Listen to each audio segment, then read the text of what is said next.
የ10 ግራም ወርቅ በፒያሳ እና በአካባቢው ከመግዛታችሁ በፊት ማወቅ ያለባችሁ ነገሮች ምንድነው?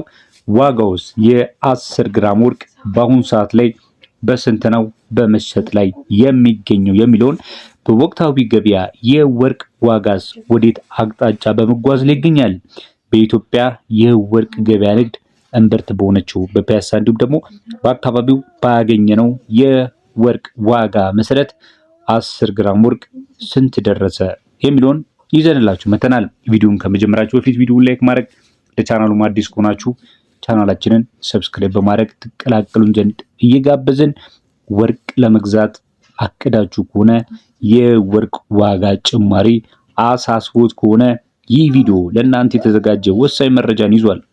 ገንዘቡን ከመውጣታችሁ በፊት ልታውቋቸው የሚገቡ ሚስጥሮችን፣ ጠቃሚ ምክሮችን በአንድ ላይ አዘጋጅተናል።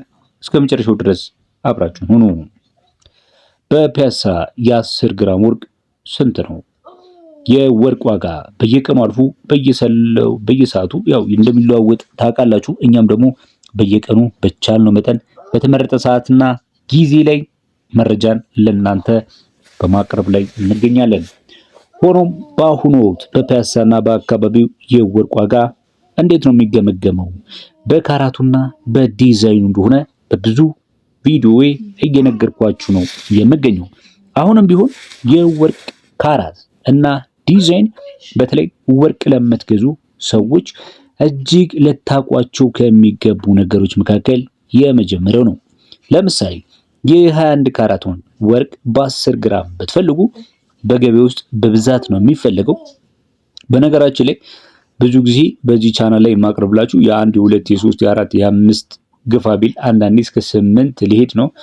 ነገር ግን 10 ግራምን ብዙ ጊዜ ያላቀርብላችሁም እንጂ ብዙ ሰው 10 ግራምን ይገዛል። በተለይ በ21 ካራት እንደ ጌጡ አሰራር ጥራት እና ዲዛይን ምንም እንኳን ቢወሰንም ነገር ግን የ10 ግራም ወርቅ የ21 ካራት ብዙ ፈላጊ ያለው በተለይ ደግሞ ገንዘቦችን ማስቀመጥ በወርቅ አማካኝነት ማስቀመጥ የሚፈልግ ሰው እንዲሁም ትልልቅ የሆነ ኢንቨስትመንትን የሚያደርግ ሰው 21 ካራትን 10 ግራም ይገዛል። የዛን ያህል ባይሆንም ግን 18 ካራትም 10 ግራም ያው ለዕለት ተዕለት አጠቃቀምም ለተለያዩ ለሰፋፊ ለሆኑ የአንገት ሀብሎች ወፋፍራም ለሆኑ ለእጅ ጌጦች ለመሳሰሉት በሰፊው የሚመረጥ ነው። ያው እንደምታውቁት ግን የተሻለ ዋጋ የሚኖረው ግን ከ18 ይልቅ የትኛው ነው? 21 ካራቱ ነው። የዛን ያህል ደግሞ ለኢንቨስትመንት የሚፈልጉ ደግሞ 24 ካራት ነው። ነገር ግን 10 ግራም የ21 ካራትን ወርቅ ነው ዛሬ መረጃ ይዤላችሁ የመጣሁት። 21 ካራት ከሆነ ደግሞ ለጌጣጌጥም ለኢንቨስትመንትም በሁለቱም ጎኑ ልትጠቀሙበት የሚገባ ነው ማለት ነው። አንድ የምነግራችሁ ነገር አለ። ምንድን ነው ካላችሁ የ10 ግራም ወርቅ ስትገዙ የጌጣጌጡ የእጅ ስራ የሚባለው ማለት ነው ክፍያ ከግራሙ ዋጋው ላይ እንደሚደመር መርሳት የለባችሁም። እዚህ ጋር ለገዢዎች ከሆናችሁ የምነግራችሁ ነገር በፒያሳ ወርቅ ስትገዙ እንዳትሸወዱ። ወርቅ ለመግዛት ወደ ፒያሳ ስታመሩ ማወቅ ያለባችሁ 1 2 3 4 ነገሮችን በዛው ልንገራችሁ። ምክንያቱም 10 ግራም ወርቅ ማለት ሰዎችዬ ትልቅ ኢንቨስትመንት ነው። አይደለም 10 ግራም 1 ግራም ወርቅንም ልትገዙ ስትወጡ ምን ማድረግ አለባችሁ? ጥንቃቄ ማድረግ አለባችሁ። ይህ ደግሞ መቼም ለእናንተ የሚነገር አይደለም። ምክንያቱም በቂ መረጃ መያዝ ሁልጊዜ እላችኋለሁ። ትክክለኛው ወርቅ ስለመግዛታችሁ ሁልጊዜ እላችኋለሁ። ዛሬም ደግሜ የምላችሁ ወሳኝ ነገሮችን ልንገራችሁ። የመጀመሪያው የካራት ማህተብ ተመልከቱ። ብዙ ወርቆች የካራት ምን አላቸው? ሃልማርክ አላቸው። ሃልማርኮቹን ቼክ ማድረግ አለባችሁ። ማንኛውም የወርቅ ጌጣጌጥ ላይ ከጀርባው ወይም ከውስጥ በኩል ምን አለው? የካራት ማህተብ አለው። ካራት ማህተቡ ምንድን ነው ካላችሁኝ ምልክት ማለት ነው። ምልክት 21 በቁጥርና በስፔሊንግ የተጻፈ ማለት ነው። 21K 18K ወይም ደግሞ ቁጥር ብቻ ሊሆን ይችላል። ለ21K 875 ለ18K 750 ወይም ደግሞ 14K ከሆነ ደግሞ 475 ሊኖረው ይገባል። ስለዚህ ከመግዛታችሁ በፊት የነገርኳችሁን ቁጥርና ስፔሊንግ ምን ማድረግ አለባችሁ ማለት ነው? ቼክ ማድረግ አለባችሁ። እየተከታተላችሁ ያላችሁት የ10 ግራም የ21 ካራት ወርቅ ምን ይመስላልና ለመግዛትም ደግሞ ገበያ ስትወጡ መርሳት የሌለባችሁ ነገሮች ለማስተዋወቅ የተዘጋጀ ቪዲዮ ነው። ቪዲዮውን እስካሁን ያያችሁ ላይክ ካላደረጋችሁ እባካችሁን ላይክ በማድረግ ታበረታቱን ዘንድ በማክበር እንጠይቃለን። ቻናላችንን አዲስ ከሆናችሁ ቻናላችንን ሰብስክራይብ በማድረግ ቤተሰብ ይሁኑን። ሌላው የእጅ ስራ ክፍያ መደራደር፣ ጎበዝ ተደራዳሪ ከሆናችሁ ዛሬ ላይ ከምነግራችሁ የ1 ካራት ወርቅ ባነሰም ልትገዙት ትችላላችሁ። ብዙ ሰዎች የሚያስከፍሉን ለወርቁ ግራም ብቻ አይደለም ለእጅ ስራውም ጭምር መሆኑን መረዳት አለባችሁ። በተለይ ጥሬ ወርቅን ካልገዛችሁ የተሰራ ወርቅ ስትገዙ ለዲዛይኑ የስራ ዋጋ ላይ ምን ማድረግ አለባችሁ? በደንብ መከራከር አለባችሁ። በሶስተኛ ደረጃ የምነግራችሁ ደግሞ ህጋዊ ማህተብ ተቀበሉ። ለወደፊት ወርቁን ለመሸጥ ለመቀየር ለብዙ ነገር ስትፈልጉት ደረሰኝ መያዙ ምንድነው ወሳኝ ነገር ነው። ደረሰኝ ላይ ደግሞ የወርቅ ግራም የገዛችሁበት ቀን በትክክል መጻፉን ማረጋገጥ ይኖርባችኋል።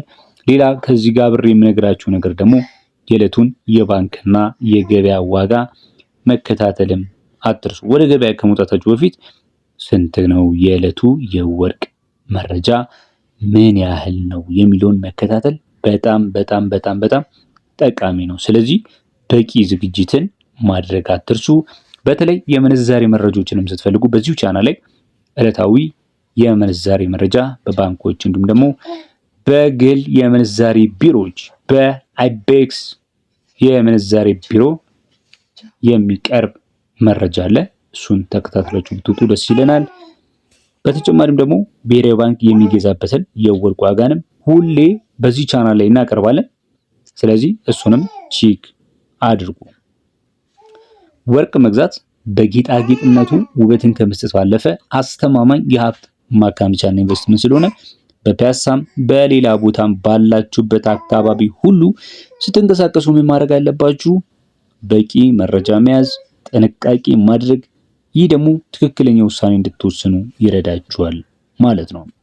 በአቅራቢያችሁ በቅርብ ጊዜ በሰማችሁት መረጃ በኔም ቻናል ሊሆን ይችላል በሌላም መረጃ የወርቅ ዋጋ አቅጣጫ ወዴት እየሄደ ይመስላችኋል?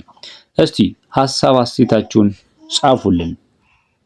በፒያሳ ወርቅ ስትገዙም ያጋጠማችሁ ልዩ ገጠመኝ። ፒያሳ ብቻ አይደለም ወርቅ መሸጫ፣ በነገራችን ላይ በአዲስ አበባ በተለያዩ አቅጣጫዎች የፒያሳ ያው እንደ ተለምዶ እናነሳዋለን እንጂ ፒያሳ ስላችሁ ያው ከፒያሳ ጋር ተያይዞ ወርቅ አብሮ ስለሚነሳ ነው እንጂ ሐዋሳ ፒያሳ አለ፣ ጎንደር ፒያሳ አለ፣ ብዙ ቦታዎች ወርቅ የሚሸጥባቸውም እንደዚህ ቦታዎች አሉና ፒያሳ ስል ከወርቅ ጋር በተያያዘ ያው ሱማም አብሮ ስለሚጠራ መሆኑን ልብ እንድትሉ ፈልጋለሁ። ምነግራችሁ የአማካይ ዋጋ ነው። ወደ ዋጋው ስንሄድ ግን የ10 ግራም የ21 ካራት ዋጋ እየተሸጠ የሚገኘው በ290 ሺህ የኢትዮጵያ ብር ነው። ምናልባት ዋጋውን ረስቻችሁ እንዳይመስላችሁ በጣም ዝግጅ ስለነገርኳችሁ ይቅርታ እየጠየቁኝ።